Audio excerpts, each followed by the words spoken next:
Hey students, welcome back to my channel Bansal biology. As you can see मैंने ICMR का portal खोल रखा है। सो आईसीएमआर का जो नॉन मेडिकल फेलोशिप होता है पीएचडी के लिए, बीआरईटी बायोमेडिकल रिसर्च एलिजिबिलिटी टेस्ट जो है उसका यहाँ पर नोटिफिकेशन है जो आ चुका है। उसके बारे में आज हम सारी डिटेल्स देखने वाले कि कौन कौन एग्ज़ाम फिल कर सकता है, क्या यहाँ पर रहने वाला है, एग्ज़ाम्स में काफ़ी सारी चीज़ें हैं, किस तरीके से रहेगी। तो बहुत सारी चीज़ें आज हमारे पास डिस्कस करने के लिए और हम उन्हीं सारी चीज़ों को इन डिटेल में देखेंगे इंफॉर्मेशन ब्रोशर के थ्रू। सो आप यहाँ पर देख सकते हैं, यहाँ पर लिखा हुआ है DHR ICMR non medical fellowship for PhD BRET, इसको बोला गया है बायोमेडिकल रिसर्च एलिजिबिलिटी टेस्ट 2024 इसको बोला गया है। अगर हम यहाँ पर देखें, वंस अगेन इस एग्जाम को भी NTA ही कंडक्ट करवाने वाला है। अगर हम यहाँ पर समझने की कोशिश करें तो आप यहाँ पे देख सकते हैं ऑनलाइन एग्जामिनेशन और रजिस्ट्रेशन 19/6 से ओपन हो जाएंगे और 9/7 तक चलेंगे। Last date for successful transaction होगा 9 जुलाई तक। यहाँ पर जो फीस रहेगी जनरल और जनरल EWS की वो रहेगी 1800 रुपये, OBC SC ST की रहेगी 1500 रुपये, PWD थर्ड जेंडर की रहेगी 1200 रुपये। अगर हम यहाँ पर समझने की कोशिश करें तो एप्लीकेशन फॉर्म जो है उसमें करेक्शन रहेंगे 10 तारीख से लेके 11 तारीख तक। बाकी सारी चीज़ें आपको अपडेट कर दी जाएगी। CBT मोड में एग्ज़ाम रहने वाला है। MCQ एग्ज़ाम होगा, 120 मार्क्स का होगा, 120 मिनट के लिए होगा और एग्ज़ाम की डेट रखी गई है 31/7/2024। अगर हम इस चीज़ को आगे समझने की कोशिश करें तो आपको जो भी फिल करना है एज यूजुअल, जैसे भी आप NTA के सारी फॉर्म्स को फिल करते हो सेम वही चीज़ है। ऑनलाइन फॉर्म करना है, लिंक मैं आपको नीचे डिस्क्रिप्शन बॉक्स में दे दूंगी। जो आप ईमेल डालें और जो आप मोबाइल नंबर डालें वो ध्यान से डालिएगा क्योंकि कम्युनिकेशन उसी के थ्रू होने वाला है। स्टेप्स सारे वही सारे हैं जो आप नॉर्मली NT का कोई भी फॉर्म भरते हैं, पहले रजिस्टर करना पड़ता है, उसके बाद फिर आप लॉगिन करके फॉर्म भर सकते हैं। हर एक चीज़, फोटोग्राफ 11 सिग्नेचर आपको अपलोड करने होते हैं। अगर हम यहाँ पर आगे समझने की कोशिश करें, if you try to understand further, अगर हम यहाँ पे आगे चलें, सो यहाँ पर बताई गई है बात। आगे चलते हैं, हम मेन चीज़ों पे हम फोकस करते हैं। NTA के बारे में बता रखा है, अबाउट DHR ICMR के बारे में बता रखा है कि यहाँ पर Indian council of medical research होती है, न्यू दिल्ली जो है वो एक बहुत माननीय इंस्टीट्यूट है हमारा रिसर्च के लिए, हमें पता है ये। तो उसमें जो डिपार्टमेंट ऑफ हेल्थ रिसर्च है उसके अंडर यहाँ पर चीज़ें सारी पूछी गई हैं। अगर हम यहाँ पर समझने की कोशिश करें फर्दर, अगर हम यहाँ पर जाएं, इफ़ वी गो फर्दर, अगर हम यहाँ पर चलने की कोशिश करें, समझने की कोशिश करें, तो यहाँ पर हम देखें ये अबाउट DHR के बारे में बताया गया है। ओवरव्यू एग्जाम के बारे में ये है कि ये एग्जाम 31/7 को होने वाला है।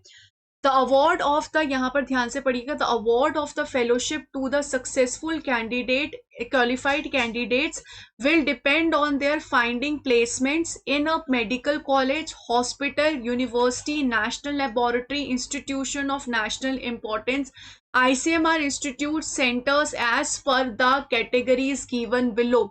तो यहाँ पर जो आपको फेलोशिप मिलेगी वो उस बेसिस पे मिलेगी कि आपने यहाँ पर कहीं पे ले लिया हो, एडमिशन ले लिया हो, आपने किस चीज़ में एडमिशन ले लिया हो PhD में। यहाँ पर आपको मिल सकती है to pursue doctor PhD degree करने के लिए आपको मिल सकती है from UGC recognised university research institutes या फिर institute of national importance in India. तो जितने भी इंडिया के इंस्टीट्यूट्स हैं, UGC के जो इंस्टीट्यूट्स हैं, उनमें अगर आप डॉक्टरल डिग्री करना चाहते हो तो आपको फेलोशिप मिलेगी। To pursue the doctoral degree in 27 ICMR institute centres where in they will be registered for PhD under the newly established ICMR faculty of medical research. तो जो 27 ICMR इंस्टीट्यूट है वहां जाके आप PhD कर सकते हैं और टोटल ऑफ 500 फेलोशिप दी जाएगी to work in the field of biomedical science health research के अंदर आपको टोटल 500 फेलोशिप ये लोग देने वाले हैं। इन्होंने नंबर भी स्पेसिफाई कर दिया है। The merit list comprising the candidates qualifying test will be made on the basis of their performance in the test and will be declared as per the criteria given below, given above. तो यहाँ पर basically दो चीज़ों के लिए आपको मिलेगी, या तो आप UGC के यूनिवर्सिटीज़ और रिसर्च जो भी इंडिया में है वहाँ पर जाके आप क्या कर सकते हैं, अपनी डॉक्टरल डिग्री कर सकते हैं परस्यू, या फिर जो हमारा प्यारा सा ICMR के जितने इंस्टीट्यूट्स हैं वहाँ पे जाके आप परस्यू कर सकते हैं। अगर हम आगे समझने की कोशिश करें, the candidate selected under the DHR ICMR would be permitted to enrol themselves for the PhD programme in the subject related to biomedical and health research only. Reservation as per India के जो reservation है उसके basis पे है। Educational qualification में अगर हम देखें तो MSc आपने कर रखी हो या कोई भी पोस्ट ग्रेजुएट डिग्री जो इक्विवेलेंट में आते हैं इन सभी सब्जेक्ट्स में, life science, zoology, botany, biomedical, microbiology, biochemistry, genetics, biotechnology, इन सब में से किसी में भी की होनी हो चाहिए। और पीजी में आपको जनरल अगर है, EWS है, OBC है तो 55% मार्क्स होने ही चाहिए। SC ST PWD में PWBD में आपके 50% मार्क्स होने ही होने चाहिए। A candidate who is appearing, और जो अपने फाइनल ईयर में है वो यहाँ पर रिजल्ट अवेटेड के साथ जो एग्जाम है वो दे सकता है। उनको HOD से यहाँ पर जो हमारा फॉर्म हम नॉर्मली भरते हैं रिजल्ट अवेटेड का, वो आपको यहाँ पे साइन करवा के सबमिट करना होगा। जब आप अटेस्ट करके यहाँ पर आपको एप्लीकेशन फॉर्म भरते टाइम यहाँ पे लगाना होगा, आपको इसी जो ब्रोशर है उसमें वो फॉर्म मिल जाएगा। However, such candidates shall be admitted to the test provisionally and shall be considered eligible for JRF only after they submit the proof of having passed the master's degree test. पर उन्हें JRF सिर्फ तभी मिलेगी जब यहाँ पर वो proof दे देंगे कि हाँ भाई हमने MSc कर ली है। इसमें एज लिमिट जो है 30 इयर्स जो रहने वाली है वो एज लिमिट रहने वाली है। SC ST PWBD OB female candidate को 5 साल का रिलैक्सेशन है, OBC को 3 साल का रिलैक्सेशन यहाँ पर दिया गया है। मोड ऑफ एग्जामिनेशन यहाँ पे CBT मोड रहने वाला। अगर हम यहाँ पे फर्दर देखें तो स्कीम ऑफ एग्जामिनेशन क्या रहेगा, जो टेस्ट होगा वो 3 पार्ट में रहेगा। जितने भी पार्ट हैं वो ऑब्जेक्टिव टाइप होंगे, मल्टीपल चॉइस MCQ क्वेश्चन होंगे और कोई ब्रेक नहीं रहने वाला एग्जाम के बीच में। टेस्ट जो होगा उसमें एक ही पेपर होगा, 2 घंटे का पेपर रहने वाला है। अगर हम यहाँ पे देखें 3 सेक्शन होंगे, ABC सेक्शन होंगे, सिलेबस नीचे उन्होंने मेंशन कर रखा है। जितने भी क्वेश्चंस होंगे वो यहाँ पर कंपलसरी होंगे, 1 मार्क्स के होंगे, नेगेटिव मार्किंग होगी, 0.25 की नेगेटिव मार्किंग रहेगी। अगर आपने कोई क्वेश्चन अटेम्प्ट नहीं किया तो डेफिनेटली उसमें कोई मार्क्स आपको नहीं मिलेंगे। अगर हम यहाँ पर पैटर्न ऑफ एग्जामिनेशन में चलें तो सेक्शन A जो है वो जनरल एप्टीट्यूड रहने वाला है। 50 जो क्वेश्चन है वो रहेंगे, ये सारे टॉपिक से जो है वो यहाँ पर रहने वाले हैं, जैसे कि अपनी CSIR में कुछ उसी तरीके से यहाँ पर ये बोल रहे हैं। सेक्शन B में 50 क्वेश्चंस होंगे जो इन सभी टॉपिक से होंगे और कोई स्पेसिफिक डोमेन से नहीं होंगे, इन सभी टॉपिक से होंगे। टॉपिक्स आप देख सकते हैं, मॉलिक्यूलर बायोलॉजी है, सेल बायोलॉजी जो अपना CSR में होता है, फिजियोलॉजिकल प्रोसेस है, जेनेटिक्स है, इवोल्यूशन है, बायोटेक है, biosafety, bioethics, natural and acquired immune system है, वायरल, फंगल, पैरासिटिक इन्फेक्शन है। सेक्शन C जो है उसमें भी 50 क्वेश्चन होंगे, लेकिन वो जो 50 क्वेश्चन होंगे वो इनमें से यहाँ पर किसी स्पेसिफिक सब्जेक्ट से होंगे जो आप चूज करेंगे। बोला ना, candidate will have to opt only for 1 subject for this section. तो आप यहाँ पर चूज कर सकते हैं microbiology, biochemistry, biostatics, veterinary, public health, nursery, biotech, इन सब में से ना आप चूज कर सकते हैं। आपको जो सही लगे आप वो चूज कर सकते हैं। मोड ऑफ एग्जामिनेशन जो होगा इंग्लिश होगा। स्कीम ऑफ एग्जामिनेशन जैसा कि 3.2 में वैसा होगा। The test will be held in the subjected, इन सब सब्जेक्ट्स में होगा। यहाँ पर माइक्रोबायोलॉजी, बायोकेमिस्ट्री, इन सब में से होगा। जैसे कि मैंने यहाँ पे ऊपर भी मेंशन किया था ना, सेम यही 11 सब्जेक्ट मेंशन कर रखे हैं जिनमें से आपको कोई एक चूज करना होगा। अगर हम यहाँ पर आगे देखिए तो यहाँ पर आगे इन्होंने बहुत सारी चीजें मेंशन कर रखी हैं। यहाँ पर रजिस्ट्रेशन वगैरह के लिए इन्होंने बता रखा है बातें। सो हम यहाँ पर आगे चलते हैं। यहाँ पर एडमिट कार्ड जो है वो आपको NTA की वेबसाइट पे आएंगे, जैसे कि बाकी सारे एग्जाम्स में आते हैं।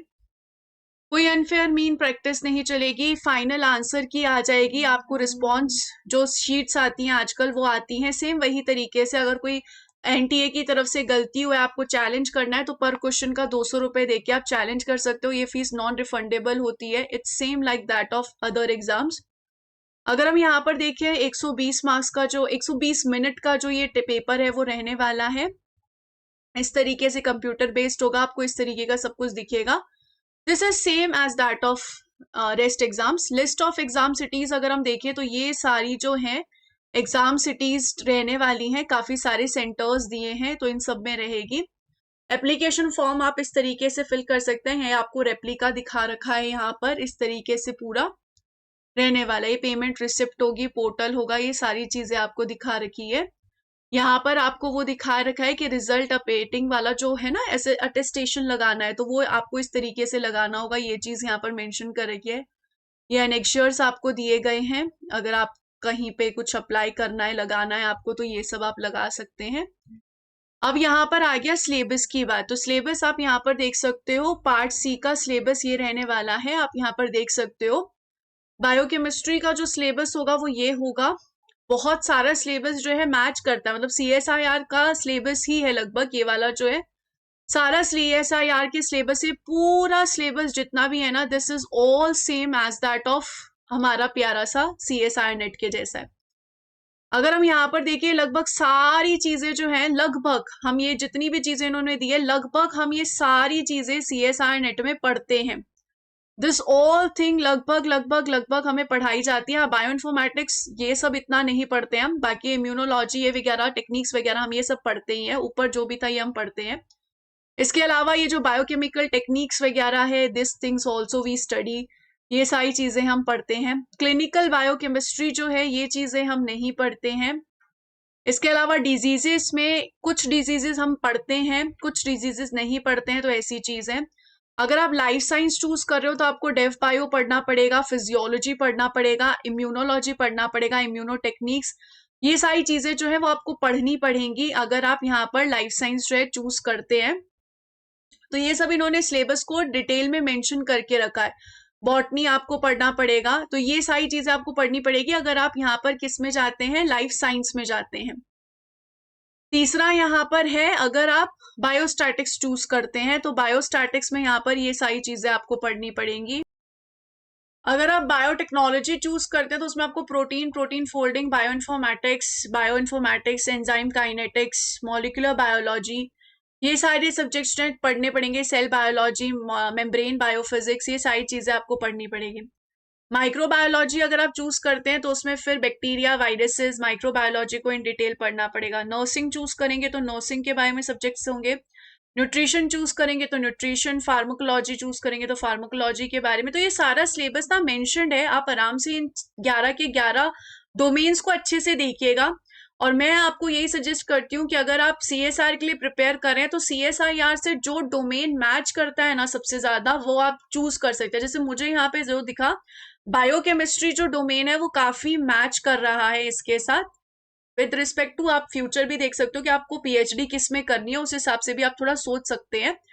और यहाँ पर जो लाइफ साइंस है उसका सिलेबस भी वैसे CSIR से काफी मैच करता है। अगर आप इसमें देना चाहते हैं एग्जाम, इट्स ऑन यू, क्योंकि बॉटनी वगैरह, ये प्लांट फिजियोलॉजी भी हम पढ़ते हैं इसमें। इसके अलावा फिर बायोस्टैट्स हम इतना नहीं पढ़ते हैं CSIR में। बायोटेक्नोलॉजी में जो प्रोटीन फोल्डिंग वगैरह है इसको हम काफी हद तक पढ़ते हैं। एंजाइम काइनेटिक्स पढ़ते हैं, फिर ये बायोइन्फॉर्मेटिक्स वगैरह ये इतना हम नहीं देखते हैं इसमें। ये जो टेक्निक्स है ये भी हम पढ़ते हैं CSR में। सेल बायोलॉजी भी पढ़ते हैं CSIR में। इसके अलावा मेम्ब्रेन के बारे में थोड़ा बहुत पढ़ते हैं, टेक्निक्स पढ़ते हैं काफी हद तक। बाद में माइक्रोबायोलॉजी तो बहुत कम है CSR के अंदर, और बाकी के जो सब्जेक्ट्स हैं वो CSR से काफी अलग है। तो इस तरीके से आप सोच सकते हैं गाइज, और इस तरीके से आप देख सकते हैं कि आपको ICMR का जो एग्जाम है वो किस तरीके से देना है। काफी मेजर चेंजेस हैं, काफी मेजर अपडेट्स हैं। So you can check this out guys. Wish you all the very best. उम्मीद है कि ये वीडियो से आपको सारा आइडिया लग गया होगा इस बार के ICMR एग्जाम के बारे में। Take care of yourself. Thank you so much. Bye bye.